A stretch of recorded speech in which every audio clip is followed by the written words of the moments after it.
What is going on, chess YouTube? So in today's video, Nodirbek Abdusattorov, one of the strongest chess players in the world, is facing off against Gukesh D, the reigning chess world champion in the 2025 Tata Steel Chess Tournament, and the opening and middle game and even end game in this game was just out of control. What more can you ask for? Let's dive right in. All right, in the game, Nodirbek opening 1e4 and Gukesh does go 1e5. We have the open games on the board. Now, knight f3, knight c6, and here instead of bishop b5, Nodirbek does go bishop c4. We have the Gucci piano opening on the board, slash the Italian game, whatever you want to call it. And here Gukesh, he plays the copycat variation, bishop c5 on the board, both bishops out onto c4 and c5. And here, white, of course, his main options are d3, c3, and castles. But does he play any of those moves in this position? No, he does not. Nodirbek goes full alpha 0 and plays the move a4, gaining space on the queen side with the alpha 0 a pawn. What is the idea? It's very simple. He wants to go a4, a5, then a6 right out of the opening for absolutely no reason at all. And Gukesh D, he is not phased. He's amazed, but not phased. He goes knight f6, putting pressure on that pawn on e4. Very solid, very classical chess. Now we have the move d3, then d6, bolstering e5. Now, of course, black is ready for knight to a5 ideas if he wants to chase that light squared bishop. And here Nodirbek says, you are not going knight a5, a5 on the board, gaining control of the a5 square with the rook, threatening a6, if I can draw arrows correctly, threatening a6. Nodirbek again going full alpha 0, and I gotta say, you almost never see this early in the Italian opening. This is a treat. Now, there's one problem with this move. Here, Gukesh D goes bishop b4, hitting both the king on e1 and the pawn on a5. Gukesh is having none of Nodirbek's mind games. He says the only way to save that pawn is to go bishop d2 with the x-ray defense of the pawn. And here Gukesh, he gets those dark squared bishops off the board immediately. So bishop takes, knight takes, and then both sides do castles and castles. And here overall Gukesh has a decent game, but I do have to say white might be a little bit better as that pawn on a5 is very annoying and the bishop on c4 a little bit more active than the black bishop on c8. Now Gukesh, how will he deal with these threats? He says, you know what, we're going to go knight to e7, retreating the knight, intending knight g6, the typical Italian game slash Roy Lopez maneuver, but from black's perspective. And from there, he may want to go, for example, c6, d5, and so on, again, gaining control of the center of the board. All right, Nodirbek, he's not phased either. c3, gaining space, intending perhaps a very fast d4. That would give him a very strong pawn center on d4 and e4.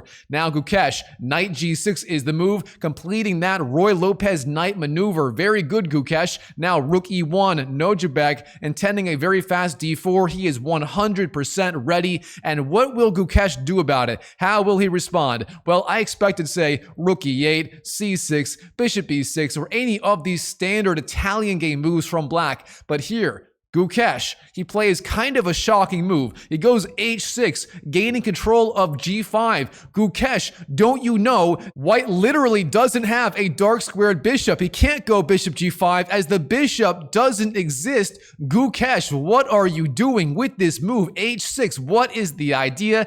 White is not threatening knight g5. Well, don't worry, Gukesh, he hasn't lost his marbles. Well, maybe he has, but he has a follow-up in mind next with this move h6. Stick around, we'll see it. All right, now Nodirbek says, you know what? If you're going to waste time going h6, I'm going to gain control of the center. Bang, d4 on the board, gaining control of the center with those pawns on d4 and e4. Very good. Now here, Gukesh has a million different moves. c6, b6, bishop b6, rook e8, and so on are all very typical moves in this kind of Italian game position. However, Gukesh, as promised, he's going to make full use of this move h6. And what is the idea?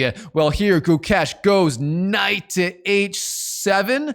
What? Gukesh, knight h7? What is the idea? Beats me. Rook e3 is the move for Nodirbek. He goes for the rook lift on the third rank. Nodirbek, very creative, maybe intending, I don't know, somehow bringing the rook over here to g3. This game gets weirder and weirder every single move. By the way, this was not necessary. The computer says moves like h3 and bishop f1 are the strongest moves here for Nodirbek, but instead, rook to e3, the rook lift on the third rank. Things things are getting interesting. All right, now Gukesh, he shows the real idea of h6, then knight h7. He finally completes the pony maneuver. He goes knight g5, pressuring the white knight on f3. This was the entire idea all along.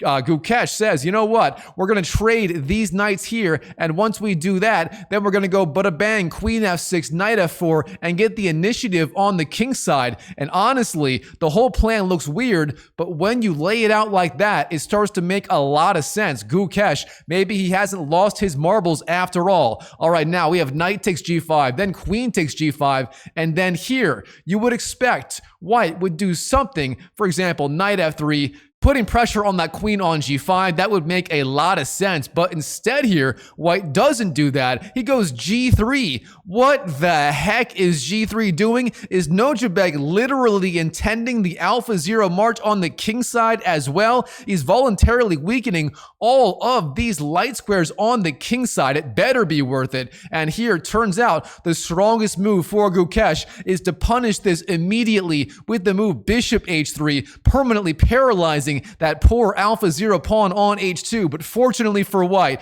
and fortunately for us, Gukesh, he doesn't find that idea. Instead, bishop g4 played in the game. Very logical, swinging out that bishop, putting pressure on the queen on d1. But here, does Nodirbek even bother to defend the queen? No, he does not. He goes full Alpha Zero. I'm not even exaggerating. h4 on the board, hitting the queen on g5, ignoring the threat on the queen on d1. Nodirbek, this guy is out of his mind in this game. All right, here, Gukesh, he knows if you trade on d1, then white takes on g5, the bishop is still hanging, then you take on h6, damaging the pawn structure. Overall, that would be very, very good for white. So with that in mind here, instead, queen to h5 played in the game. Now the queen and the bishop line up against the queen on d1. What is white gonna do? Queen to b3 is the move, with the new double attack on the pawn on f7, sort of, and more importantly, that weak pawn on b7 that is weakened because the light squared bishop came out to g4. Nodirbek, very creative. All right, now Gukesh, rook a to b8 is the move, defending the pawn on b7. The rook is a little bit passive right now, but overall, you do have to defend that pawn, and rook b8 is the right idea. Now Nodirbek, knight f1, getting the knight to the f1 square. But get a load of this. The knight on f1, it can't go to e3 or g3. Those are the typical squares when you go knight d2, then f1 in the Italian game. Nodirbek, what are you doing with that knight? This game gets weirder and weirder. All right, Gukesh, knight e7. He goes knight b8 to c6 to e7 to g6. Then back to e7, if I'm getting that right. Now Nodirbek, knight to h2, completing the very weird knight maneuver on the king side. All right, this knight is targeting the light squared bishop. That bishop is so important. If that gets knocked off, this bishop will dominate the black knight on e7. Therefore, black must retreat. Bishop d7 chosen in the game, getting out of the line of fire. But now Nodirbek, bishop to e2, hitting the queen. The bishop going to c4, then back to e2, pressuring h5. Nodirbek, all right, queen g6 is the move. Getting out of the attack is Gukesh. And here Nodirbek says, you know what? We are going to open up that d file, swing our rooks over, and just dominate the board. All right, d takes, then rook to d1. Again, pressuring that poor bishop. It went to g4, it got attacked. It went to d7, it's getting attacked again. Now it goes to e6, pressuring the queen on b3, a solid move. Where's the queen gonna go? It goes to b5, pressuring still b7, but more importantly, the pawn on e5. All right, Gukesh, how will he deal with this threat? He plays the move, knight to c6. Wow, Gukesh going knight c6, to e7, to g6, to e7, and then back to c6. Gukesh, what was the point of all those knight maneuvers if you're just going to end up on c6 anyway? Beats me. All right, now Nodirbek, the move here is the Alpha Zero advance a6. Oh boy, the idea being if you take the pawn on a6, the knight on c6 does hang immediately. Things are getting spicy in this game. What is black going to do? Well, here, white, of course, is threatening a takes b7, winning a free pawn. Therefore, Gukesh, he spots the threat, and he just goes bishop to c8, defending with the bishop. That way, if you take on b7, bishop takes or rook takes is a decent response. But here, Nodirbek shows once and for all, his entire goal in this game was to channel pure Alpha Zero energy. That's right, he goes for the other Alpha Zero advance, h5. Nodirbek getting both of his pawns as far advanced into enemy territory as possible. As they say, when in doubt, you advance the rook pawns as far as you can at the super GM level. All right, now queen to f6. The queen was being attacked. It must get out of the attack. f6, a very good square for the queen. But now here, Nodirbek, rook to f3, hitting the rook again. Nodirbek is just relentless in this game. All right, again, the queen has to move. Where's it going to go? Queen to e6 played in the game. But then Nodirbek, bishop c4. The queen cannot catch a break on g6, on f6, and now on e6. It is being attacked by all of the white pieces. Nodirbek is relentless. All right, queen to e7. Fourth time is a charm. But here, Nodirbek, queen to a4, sliding back the queen. What's the idea behind this? Well, the idea potentially, maybe a takes b7, pressuring a7, maybe queen c2, getting the queen back into the game. I don't know. Let's wait and find out. Now, Gukesh, knight d8, a typical Magnus Carlsen style move, retreating the knight, but defending b7 in the process, and they're giving the bishop scope to move, maybe to d7, maybe e6, maybe somewhere else. I don't know, h3, we'll have to wait and see. Now here, Nodirbek, a takes b7, showing indeed the idea of queen to a4 was to pile up pressure on that weak pawn on a7, and with the knight no longer on c6, that means the pawn on a7 will be hanging. All right, bishop takes b7 is the move, pressuring e4. If you take on a7, the pawn on e4 will hang as well. But will Nodirbek take it? It turns out, no, he will not. He's going to go rook to e3, defending e4 with the rook, and therefore the pawn on a7 once again must be defended. Or does it? Here, Gukesh, bishop to c6. He is just egging white on. The problem now, if you take on a7, then black's going to go rook to a8 and get a load of this. If queen takes, then rook a8, and here the queen is trapped on the a file, is trapped on this diagonal. Literally every square is being covered by a black piece. That means you lose the queen and you have to go queen takes a8, then bishop takes. That is no good. So for that reason here, queen to a2 played in the game instead of queen takes a7. All right, the game goes on. Now, knight b7 for Gukesh, trying to develop his knight somewhere. That knight again going b8, c6, e7, g6, e7, c6, d8, then b7. What is the knight doing? Beats me. b4 played in the game, advancing on the queen side, potentially intending b5, gaining more space. Now, knight d6. The knight completes its long journey, pressuring c4. Where's the bishop going to go in the game? Nodirbek, bishop d5 played, advancing the bishop, and now the bishop do come flying off the board. Bishop takes, then rook takes. The bishops are gone, and now we just have the queens, the rooks, and those knights on h2 and d6. And I gotta say, Gukesh D, his knight on d6, looking a little bit better right now than the white one on h2.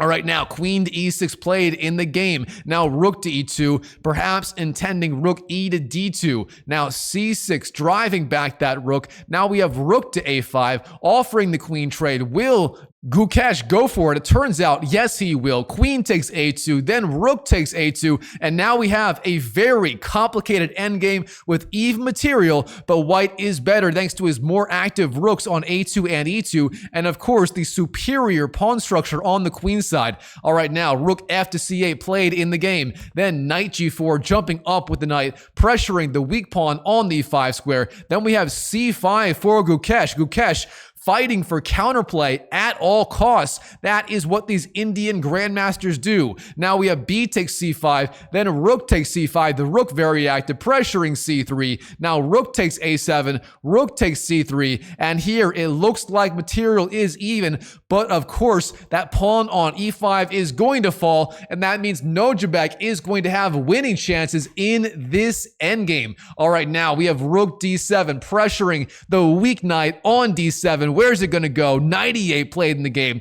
then knight dropping back. Then we have knight takes e5, winning that pawn on the e5 square, knight to f6, rook to e7, and then here, it turns out, with all this pressure on that pawn on f7, black needs to go rook to f8, defending in advance.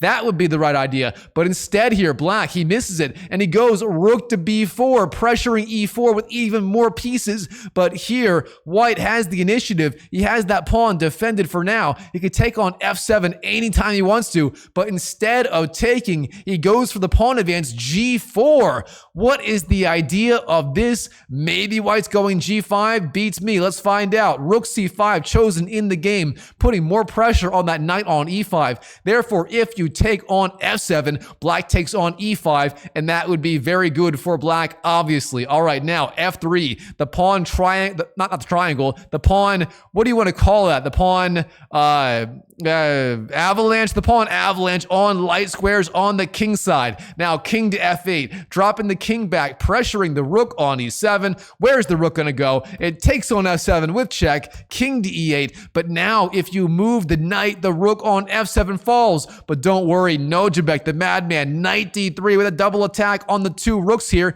but giving up his other rook in the process. Now rook b1, it's the king g2, and here Gukesh says, you know what, we're keeping all the rooks on the board. Rook c3, pressuring the knight. Now the knight on d3 and the rook on f7 are both hanging, but don't worry, knight e5 defends for now. Now rook b5, again Gukesh, relentless, pressures the rook, and here Nodirbek, in order to play for a win, he sacrifices the knight. Rook takes g7. The point being, you give up the knight on e5. Nodirbek, what are you doing? Rook takes e5 is the move. Gukesh is officially, well, is he up material? Technically, the knight's worth about 3 pawns. White has 1, 2, 3 pawns. That means it's roughly even material, but the computer stockfish says white here is significantly better, as those pawns will be rolling down the board like an avalanche. All right, rook to a2, sliding out the rook, king to f8, pressures the rook on g7. Gukesh fighting back. Now rook g6 pressures both the knight and the pawn. The only move to defend that pawn would be knight to g8. I mean, defending the pawn and defending the knight. But here, Gukesh says there will be no defense of that pawn in this game, and Gukesh sacrifices the knight. Knight takes e4, a brilliant move, getting counterplay, excellent practical decision. He does not want to sit back and passively defend. No, he sacrifices the knight to get counterplay. Now here, very importantly, if you take on e4, then black takes back. He has pressures on the pawn. The pawns are backward, and overall, black would be fighting back. Instead, rook to e2, chosen in the game, trying to pin the knight on e4 to the rook on e5. Now, if you move the knight anywhere, say knight c5, you lose the rook. Therefore, instead, rook g5 chosen in the game, attacking the white rook on g6. This is insanely complicated.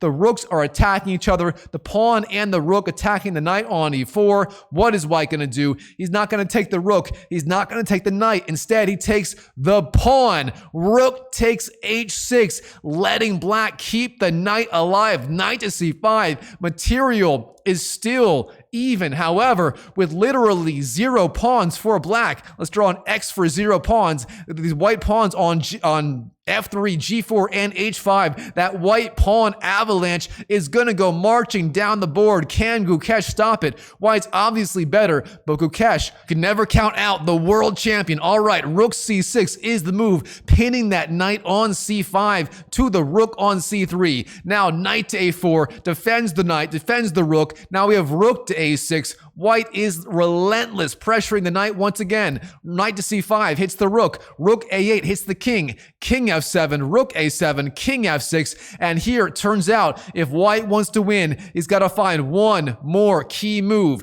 And if you like puzzles, pause the video right now and try to find the key idea to give White winning chances in this position. And while you're at it, go and smash that YouTube like button. Thank you so much. It really does help me out a ton. All right, here, White, he has to find a very simple move. That is the alpha zero move, h6, pushing the pawn down the board, threatening h7, then h8. But here, White, Nodirbek Abdusattorov, he doesn't find it. He goes rook to e8. Now, this move is a serious mistake. The eval bar collapses. Gukesh is fighting back. Knight to e6. Gukesh is doing fine. Now, Nodirbek, he goes h6, but it is too little, too late. Here, rook to e5 is the move, threatening rook e2, maybe rook c1, going for a mating attack against the white king. Now, rook to a6 pins the knight on e6 to the king on f6. Now, rook c2 hits the king, king f1,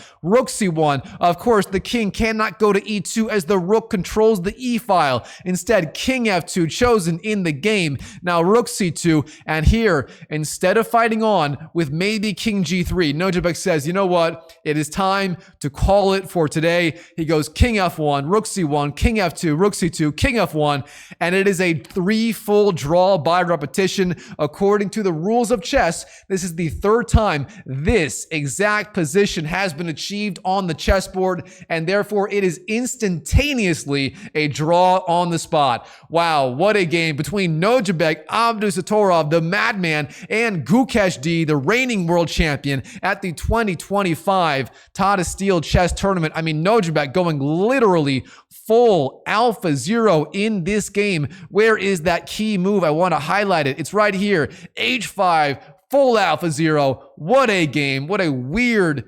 Italian game between these two chess titans. And in the end, Gukesh D managed to hold off all of the attacks, especially with the brilliant move, knight takes e4, the knight sacrifice. All right, Chess YouTube, hope you enjoyed the video. If you did, smash that like button for me. Thank you so much for doing that. And comment down below what you thought of this game. I thought this game was a shocker. And by the way, my next video will be a video of Magnus Carlsen and Hans Niemann. They just played a freestyle chess game. It was unbelievable. So stick around on my channel for that video. It's coming up, the rematch of Magnus and Hans. I mean, what more could you ask for? And while you're at it, if you want to see more Gukesh action, check out this video right here, where I cover yet another one of Gukesh D's very best games. So check that video out, and I'll see you in the next video.